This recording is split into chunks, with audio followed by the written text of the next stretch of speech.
January 1919, Chicago's North Side. The streets are a patchwork of cobblestones and mud, lined with brick tenements, flickering gas lamps, and the occasional motor car weaving past horse-drawn wagons. Snow falls in thin, restless sheets, settling unevenly on rooftops and sidewalks. The city is alive with the hum of industry, but beneath the surface is a different rhythm, a pulse of ambition, greed, and danger. In this city, the line between survival and extinction is razor-thin. At 738 North State Street, Dean O'Banion tends to his florist shop, the Green Mill's quieter cousin, arranging lilies, roses, and carnations with precise hands. The scent of blossoms mingles with the faint, acrid tang of gunpowder that lingers from a skirmish in the alley behind. He moves silently, almost meditatively, but every gesture carries weight. O'Banion is more than a florist. He is a strategist, a tactician, a man who has learned that beauty and brutality are not mutually exclusive. He picks up a ledger and flips through the entries: shipments of Canadian whiskey, deliveries of stolen beer, payments from speakeasy owners desperate to keep their doors open. Each number represents profit, influence, and potential danger. Outside, the city murmurs, streetcars clang, children shout, and somewhere a rival gang plots. Inside, O'Banion calculates his next move. By the early 1920s, O'Banion has built the North Side Gang into a formidable force. The gang is primarily Irish-American, composed of pickpockets, labor sluggers, and bootleggers who have learned the value of loyalty and the cost of betrayal. They operate with military precision, using automobiles for rapid escapes, warehouses as secret hubs, and a network of informants embedded in bars, factories, and police precincts. Each member knows their role. Each action is measured. Together, they control large swaths of Chicago's North Side, from the edges of Lincoln Park to the bustling business corridors of Clark Street. But power breeds enemies. Across town, the Italian-American Chicago outfit, led by Johnny Torrio and soon after by his protege Al Capone, watches with calculating eyes. Torrio is methodical, strategic, and cautious. Capone is different, charismatic, ruthless, and fearless. He sees the North Side as a barrier to his ambitions, a patch of territory he intends to dominate. The stage is set for a collision that will engulf the city in violence. The tension between the gangs is palpable in the everyday life of Chicago. A bartender is intimidated for revealing a shipment route. A warehouse explodes after a rival tampers with the cargo. Rumors of attacks spread faster than the winter wind. The city becomes a chessboard, with each gang plotting moves, counter-moves, and traps. O'Banion's eyes are everywhere. On allies, on rivals, on law enforcement, and even on civilians whose loyalty can shift with the promise of protection or payment. O'Banion himself is a study in contrasts. Gentle with customers in his shop, meticulous with flowers, he can be merciless when provoked. The first rule of surviving in this city, he once told Jaime Weiss, his closest lieutenant, is knowing who wants you dead and why. His intuition is precise, his instincts are sharp, yet even he cannot predict everything. Chicago is a city that punishes miscalculations with brutal efficiency. Jaime Weiss, O'Banion's right-hand man, brings a different energy to the gang. Fierce, relentless, and often unpredictable, he thrives in the chaos that O'Banion carefully manages. Weiss organizes operations with military rigor, coordinating shipments, planning raids, and overseeing enforcers. Under their combined leadership, the North Side Gang innovates, modifying rifles for faster reloads, hiding caches of whiskey in abandoned warehouses, and employing vehicles to outrun the outfit's patrols. Despite their power, the North Side Gang is constantly tested. Small-scale shootouts erupt in back alleys, taverns, and warehouses. Rival gangs set ambushes. Informants leak secrets. Each confrontation is a lesson, a reminder that in Chicago, survival depends on vigilance, cunning, and ruthlessness. The gang is feared, respected, and hated in equal measure, and O'Banion knows the line between respect and resentment can shift overnight. By 1924, the city's criminal landscape begins to crystallize. Torrio, sensing the opportunity to expand, begins consolidating the Italian gangs into what will become the Chicago outfit. Capone, ambitious and charismatic, takes the reins in 1925, bringing energy, violence, and an unyielding desire for dominance. He views the North Side not merely as a rival, but as an obstacle to a personal empire. The rivalry escalates from economic competition to existential threat. O'Banion, meanwhile, continues to maneuver. He maintains political connections, bribes key police officers, and cultivates alliances with smaller gangs. Every move is calculated, yet even as he strengthens his position, the pressure builds. Each shipment intercepted, each ally turned, each casual insult becomes part of a larger chain reaction. Chicago is a city on edge, its streets a powder keg waiting for a spark. The North Side gang's success is measured not only in profits, but in survival. Members learn to read the subtle signs of danger, the glint of a weapon, the tone of a voice, the appearance of a stranger in a familiar place. They adapt quickly, creating contingency plans for ambushes and arrests and often executing them with precision. But the human cost is ever present. Lives are lost, families are threatened, and loyalty is tested daily. Even with their advantages, O'Banion and Weiss know that the Chicago outfit is relentless. The outfit is growing stronger, more organized, and increasingly willing to use extreme violence to achieve its goals. And in a city where reputation is everything, hesitation can be fatal. Each small confrontation, each minor victory or defeat, sets the stage for the events that will define Chicago's criminal underworld for decades. By the end of the decade, the North Side Gang is firmly entrenched. They are innovators, tacticians, and survivors, yet the specter of Al Capone looms large. Their fate, intertwined with the ambitions and brutality of their rivals, is moving toward a turning point that will erupt into one of the most infamous massacres in American criminal history. The streets of Chicago hum with anticipation, tension, and a quiet dread. The city itself seems to hold its breath, waiting for the inevitable collision. In the quiet moments of his florist shop, Dean O'Banion arranges lilies, unaware that his life, and the life of his gang, will soon be upended. In Chicago, beauty and violence coexist, sometimes in the same room. And the North Side Gang is about to learn that no empire, no matter how cleverly built, is immune to the ambitions of those who covet it. By the mid-1920s, Chicago's streets are no longer just thoroughfares, they are battlegrounds. The city is alive with the hum of illicit commerce, the clatter of streetcars, the hiss of cars skimming past alleyways, and the muted murmurs of men moving contraband through shadows. Bootlegging is no longer a side business. It is survival, power, and war. Dean O'Banion's North Side Gang has grown in strength and organization, yet rivalries simmer and threaten to boil over. Across town, Johnny Torrio has retired, leaving Al Capone in command of the Chicago outfit. Capone is young, charismatic, and ruthless. He views the North Side not just as competition, but as a barrier to complete domination of Chicago's liquor trade. Capone's men are numerous, well-armed, and increasingly bold. The conflict becomes known, retrospectively, as the Beer Wars. Every shipment of alcohol, every speakeasy under surveillance, becomes a potential flashpoint. O'Banion, aware of the stakes, fortifies his operations. He uses back alleys, warehouses, and legitimate businesses as fronts. He coordinates with loyal police officers who look the other way, for a price. But even meticulous planning cannot prevent every confrontation. Skirmishes erupt throughout the city. In early 1924, a shipment of whiskey is intercepted near Wrigleyville, triggering a gunfight in which a minor North Side enforcer is killed. In another incident, a warehouse burns mysteriously after rival tampering with explosives. Each event escalates tensions, leaving a trail of fear and retribution. Small victories are celebrated, but losses are remembered with cold calculation. O'Banion understands that every action has consequences. You take a man's life, he tells Weiss. You inherit the war that comes after. His strategic mind is constantly calculating probabilities, which route to use for shipments, which men to trust, which streets to avoid.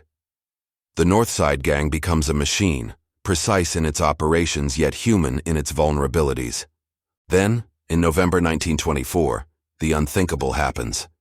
O'Banion himself is gunned down in his flower shop. Two men enter under the guise of paying for flowers. Shots are fired.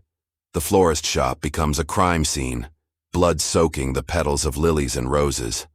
O'Banion is dead. The North Side gang loses not only a leader but a symbol.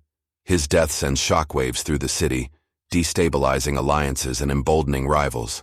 Leadership passes to George "Bugs" Moran, a man with a reputation for daring and cunning. Moran is intelligent but impulsive. Unlike O'Banion, he lacks the same charm with politicians and law enforcement. He relies on intimidation, force, and careful planning of high-stakes moves. Under his command, the North Side gang becomes increasingly aggressive, striking at Capone's operations whenever possible. Retaliatory attacks multiply. Moran orchestrates raids on rival warehouses, ambushes Italian shipments, and enforces his authority with violence. Streets echo with gunfire as men jockey for dominance. The city becomes a theater of terror, where civilians, innocent bystanders, often pay the price of the gang's ambitions. Every action, every gunshot, escalates the conflict. Capone, never one to be outmaneuvered, responds in kind. He employs strategy and terror. Ambushes are planned with military precision. Men disguised as police or deliverymen execute hits on Moran's men. Vehicles are modified to carry more men and more weapons, allowing for rapid strikes across the city. Capone's reach extends, and the North Side gang feels the pressure mounting. The human cost of this escalating war is staggering. Men are killed in alleys, shot in front of saloons, or left to die in abandoned buildings. Families live in fear. Neighbors watch suspiciously, unsure who to trust. The North Side gang, once a tightly organized unit, begins to feel the strain. Loyalty is tested, morale fluctuates, and paranoia sets in. Moran knows that one mistake could spell disaster. Throughout 1925 and 1926, the back and forth of the beer wars intensifies. Each gang innovates new tactics, hidden weapons, false information, decoy shipments. The streets are littered with the detritus of conflict, bullet casings, burned-out cars, shattered windows. The city itself seems to react to the violence, the air thick with smoke, the sidewalks slick with rain and blood. Moran begins to realize that Capone will not simply be negotiated with. The stakes are no longer about money. They are about survival, reputation, and dominance. The North Side gang must either strike decisively or be destroyed. Strategic decisions become personal, and every action is shadowed by the inevitability of confrontation. Then, the fateful winter of 1928-1929 approaches. Planning begins for a confrontation that will shock the city and the nation. Moran's men are on edge. Capone's men, eager to cement supremacy, prepare meticulously. Both sides weigh weapons, tactics, timing, and intelligence. The stage is set for an event that will mark the apex of Chicago's Prohibition-era gang violence. Yet even in the midst of this chaos, moments of human complexity emerge. Moran negotiates with local business owners for safe passage of shipments. Capone shows generosity to loyal associates. O'Banion's legacy lingers in the way the North Side gang respects discipline and cunning, even as they escalate the war. The streets, violent and unpredictable, are also a canvas for ambition, loyalty, and human frailty. The beer wars illustrate the duality of strategy and cost. Every tactical victory carries psychological weight. Every assassination attempt teaches lessons about trust, planning, and the fragility of life. As the North Side gang and Capone's outfit push each other toward extremes, the city watches, often helpless, as the human stakes rise and the inevitability of a climactic confrontation grows. By late 1928, the North Side gang is battle-hardened but exhausted. Moran's leadership has strengthened some factions but strained others. Capone is calculating, ruthless, and increasingly bold. The lines have been drawn, the rules rewritten, and Chicago is now a city of war. The world has yet to see what form this war will take, but the coming storm promises blood, strategy, and historical infamy. In these months, every shipment, every conversation, every glance in the darkened streets becomes a harbinger of what is to come. The North Side gang, emboldened but wary, prepares for the decisive moment that will define their legacy and reshape Chicago's underworld. The stage is set for the event that will forever embed the North Side Blood Feud into history. February 14th, 1929. Chicago is cold and gray, the kind of winter morning that seeps into bones and chills the soul. The streets of the North Side are quiet, deceptively calm. Shops are shuttered, streetcars clatter along frozen rails, and the occasional figure hurries through snow-dusted alleys, unaware of the storm about to descend. At 2122 North Clark Street, an abandoned brick garage stands innocuous, its windows frosted over, doors slightly ajar. Inside, 7 men of the North Side gang gather. They joke, they plan, they sip whiskey, unaware that their lives are about to be extinguished in minutes. George "Bugs" Moran, the gang's leader, is conspicuously absent that morning. He has been cautious, sensing the rising threat from Capone's men, and has taken an alternate route to avoid potential ambush. His absence is perhaps the only thing that will save him. Inside the garage, Moran's lieutenants, familiar faces hardened by years of violence, stand by their weapons, confident in the relative safety of their headquarters.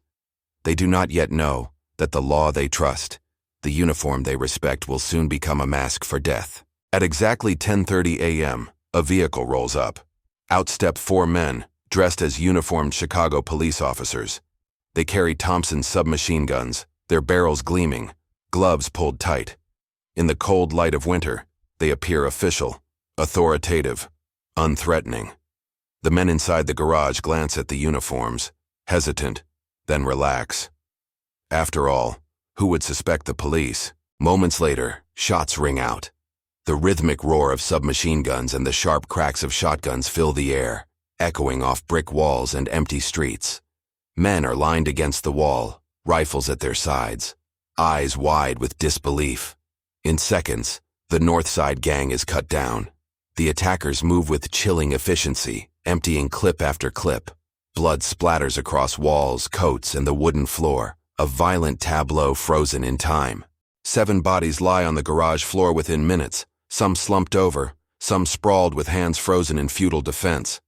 The scene is brutal, methodical, and horrifying. Moran himself narrowly escapes, having taken a different route, a twist of fate that spares his life, leaving him to witness the devastation from a distance.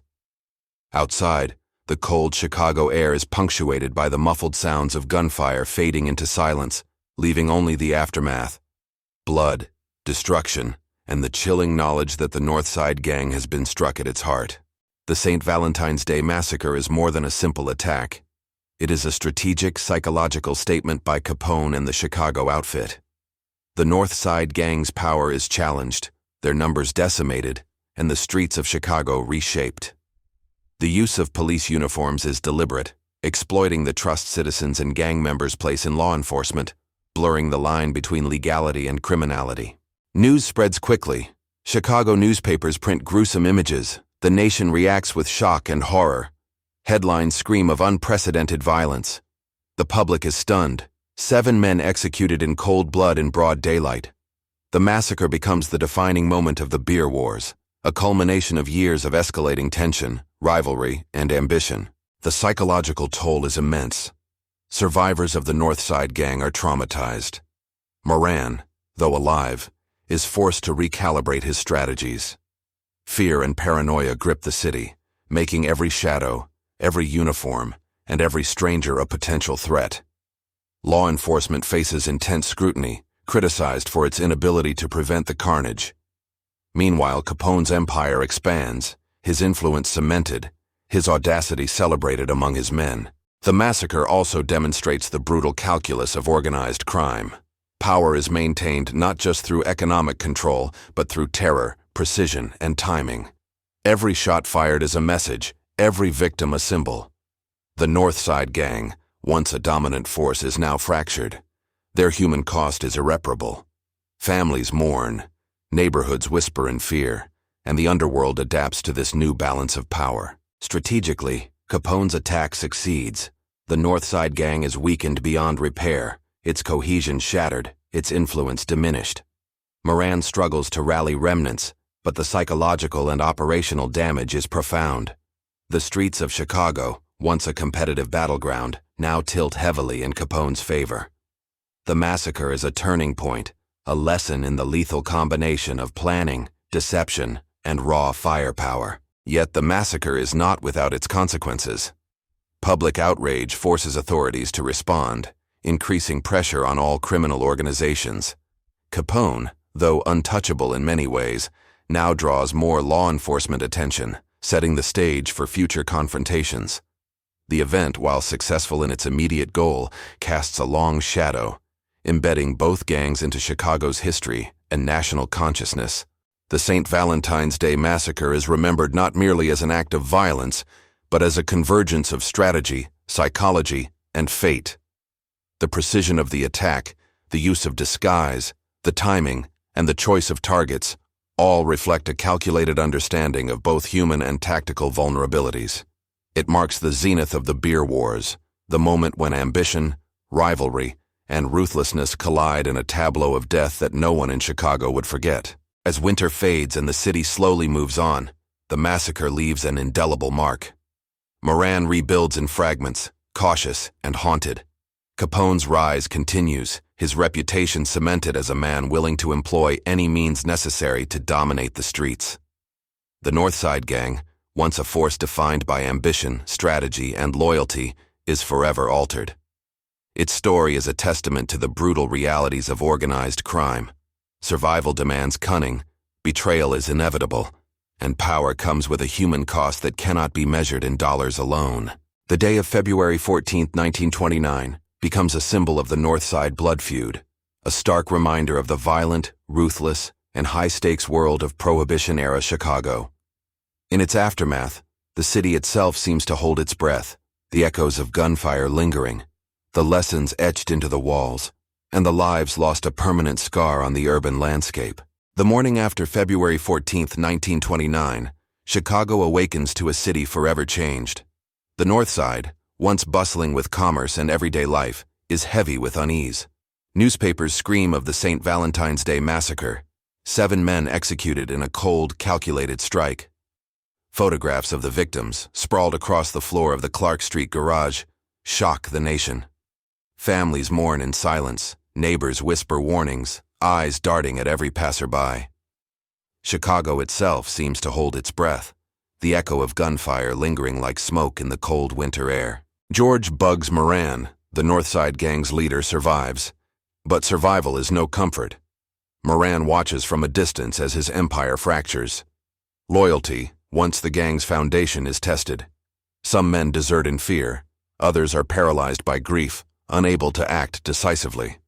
The North Side Gang, which had once dominated the northern districts of the city with strategy and precision, now struggles with confusion, paranoia, and a leadership shaken to its core. Moran moves carefully, plotting retaliation while understanding that any misstep could be fatal. The massacre achieves more than the elimination of key personnel.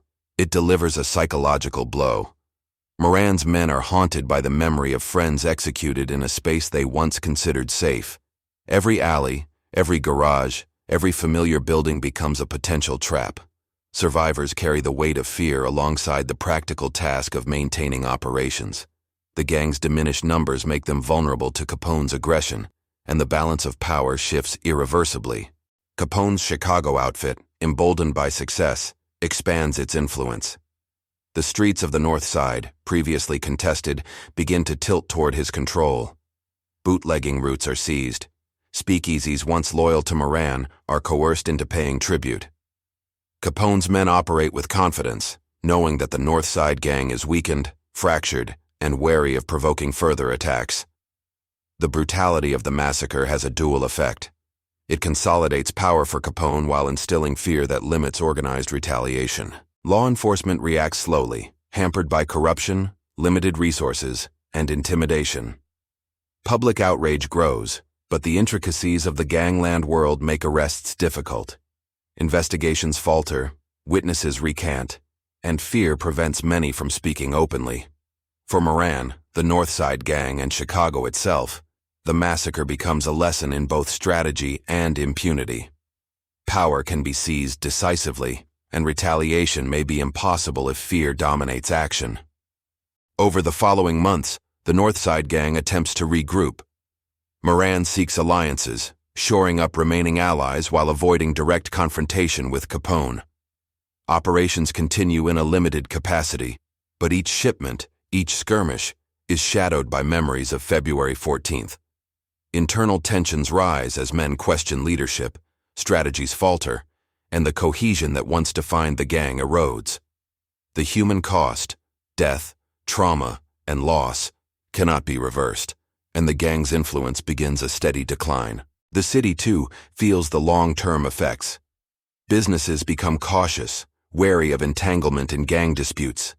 Civilians navigate streets with increased vigilance, aware that the war for control of the North Side is violent, unpredictable, and lethal. Chicago's identity as a city of opportunity is now intertwined with fear, its skyline and streets haunted by the specter of organized crime. By 1930, the North Side gang exists more in memory than in operational strength. Moran survives, but the aura of invincibility is gone. Smaller crews continue sporadic activity, but the once robust network of warehouses, speakeasies, and loyal men is fragmented. Capone's outfit dominates, using lessons learned from February 14th to maintain control. The North Side gang's decline is both strategic and symbolic, a powerful organization reduced not only by bullets, but by the psychological impact of loss and terror. The human stories behind this decline are vivid. Men who once ran streets with authority now cower in safe houses. Families live in fear of reprisals. Survivors are haunted by images of comrades executed in cold blood, forcing them to reconcile loyalty with self-preservation. Chicago's underworld is not simply reorganized, it is transformed.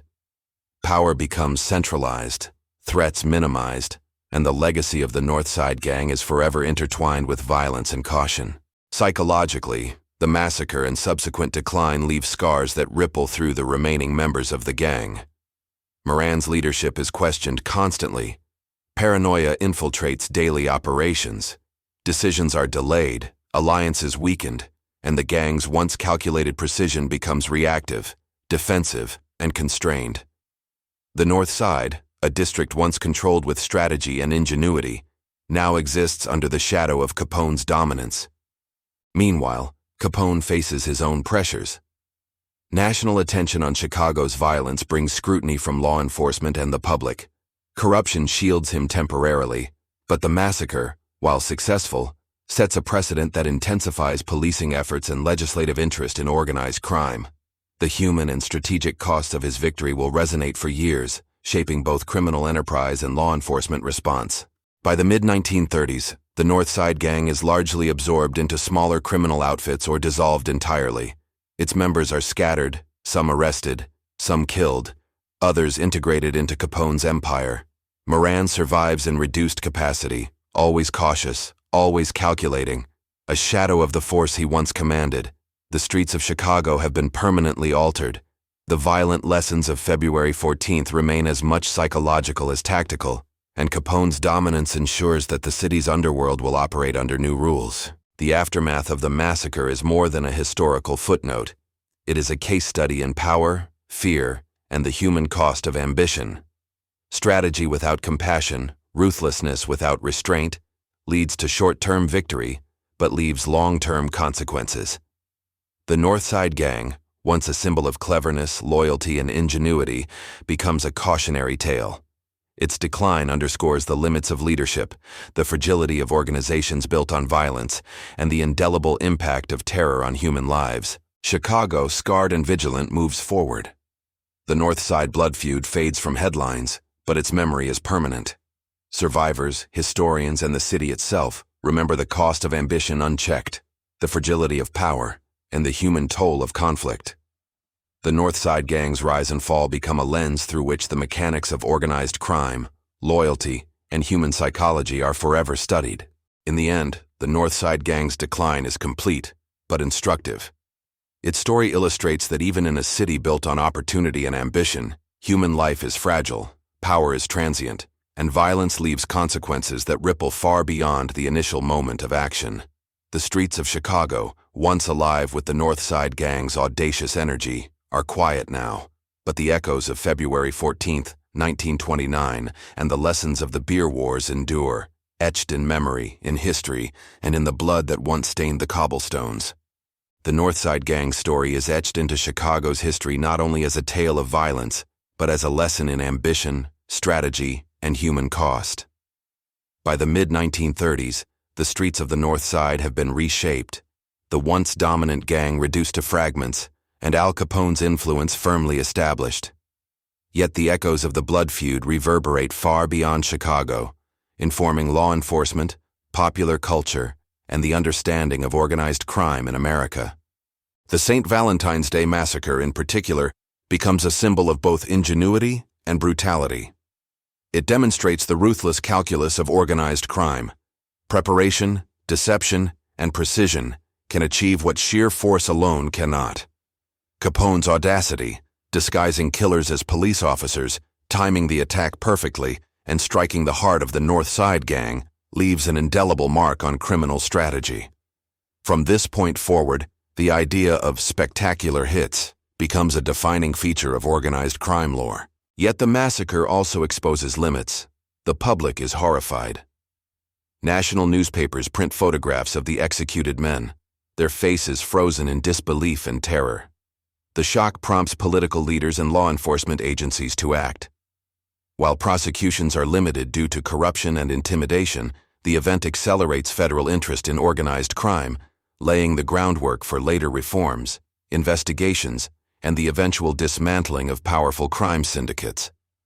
The massacre teaches that every act of violence, no matter how expertly executed, carries consequences beyond immediate tactical gain. The North Side Gang's rise and fall also underscore the human dimension of organized crime. Dean O'Banion, Jaime Weiss, Bugs Moran, their ambitions, loyalties, and rivalries reflect the personal stakes behind every decision. Lives are spent, lost, and forever altered in pursuit of power. The human cost is staggering: men executed in garages, families terrified into silence, communities living under the shadow of fear. The story is not only about gangsters, it is about human resilience, fear, and the fragility of life in a world ruled by violence. Culturally, the blood feud leaves a lasting imprint. The events of the North Side Gang inspire newspapers, books, and eventually films that dramatize Prohibition-era Chicago. The image of gangsters executing rivals in broad daylight, the use of police disguises, and the audacity of these attacks capture the imagination of the public. The North Side Gang becomes more than a historical footnote. They become archetypes of ambition, cunning, and tragedy, illustrating the dark allure of criminal enterprise. Strategically, the feud demonstrates the importance of planning, deception, and timing in organized crime. Moran's failure to anticipate Capone's willingness to strike with maximum violence highlights the thin margin for error in gang leadership. Capone's success conversely shows how psychological warfare, instilling fear, demonstrating power, can be as effective as the theft of territory or resources. Future gang leaders study these events, learning both the efficacy and the danger of high-profile attacks. Yet even as Capone consolidates power, the North Side Gang's story endures as a cautionary tale. The fragile alliances, the cycles of retaliation, and the human toll reveal the inherent instability of organizations built on violence.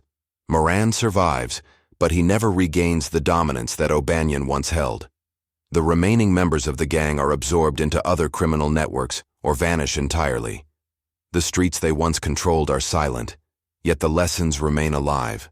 Loyalty, strategy, and foresight are critical, but they cannot eliminate the unpredictability of ambition and human desire. The legacy also extends to law enforcement and policy. Chicago's authorities, embarrassed by the massacre, increase surveillance, coordination, and legal pressure on gangs. Federal authorities, observing the escalation of violence, begin to develop organized crime divisions, tracking networks, and intelligence-gathering techniques that will later become standard practice. The blood feud thus serves as both an operational case study and a catalyst for institutional evolution. Moreover, the North Side Gang story illustrates contrasts that define the human experience in violence.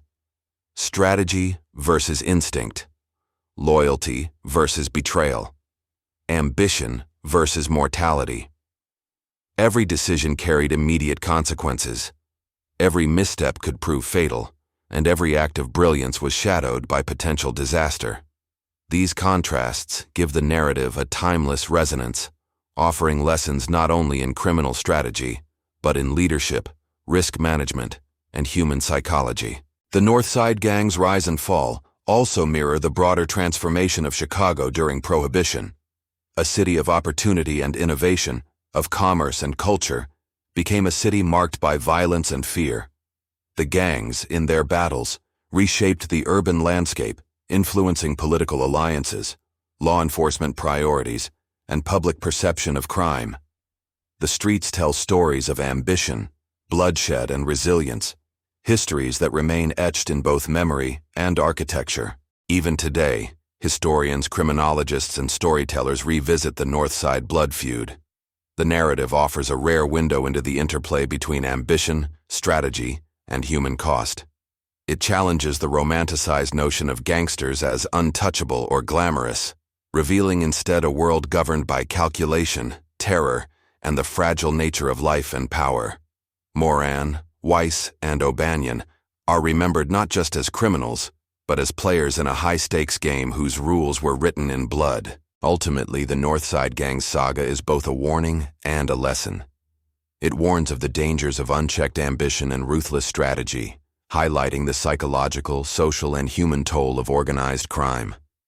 Simultaneously, it teaches about leadership, loyalty, and the consequences of decisions in environments where stakes are extreme and mistakes are fatal. The streets of Chicago may have changed, the gang may have dissolved, but the echoes of the North Side Blood Feud endure, a permanent chapter in the city's and the nation's history. In the end, the North Side Gang leaves an indelible mark. Their story is not just about crime, it is about power, fear, and the human consequences of ambition pursued without restraint. Chicago remembers them, not only in headlines and photographs, but in the lessons their rise and fall provide to every generation studying the interplay of strategy, violence, and human nature.